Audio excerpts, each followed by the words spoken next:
ए भैया मान जा, ए चाचा मान जा, बाबू हो मान जा, पाचा हो मान जा। महामारी के चारू ओर कर्फ्यू बयाद नहीं खे, मछरी के जान जाए खवैया के सवाद नहीं खे।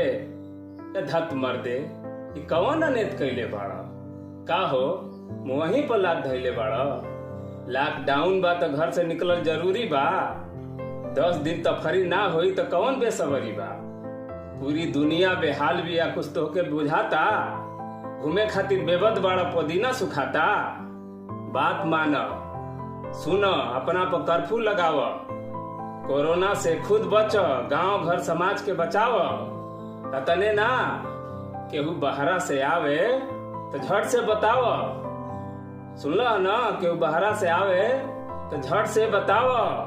अपना लइकवो के बिना जांच कैले घर में जन हिलाव, केहू के नमस्ते बोल, हाथ जन मिलाव। सुन, परान पियारियों से तनी लंबे से बतियाव, केहू अफवाह फैलावे ध्यान मत द। सर्दी खांसी बुखार होखे तो डॉक्टरे से दवाई ल। आघाई घूमल फिरल खेल तमाशा सब बंद कर। एका दूरी तीड़ी एक एक ओरा धर। कुछ ही दिन के तो बात बा, देश के सहयोग द, तो से के कहला सा कि रोग के बदले रोक द।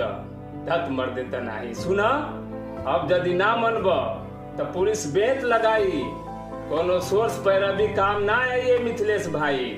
जानता कि ना, कोनो सोर्स पैरवी कामे ना आइए मिथिलेश भाई।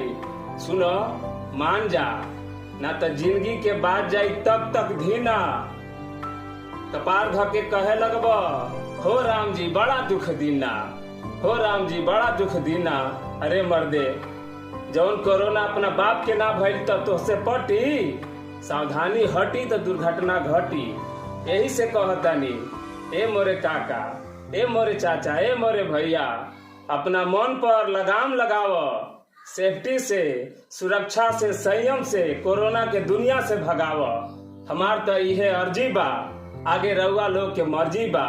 जय राम जी की, जय राम जी की।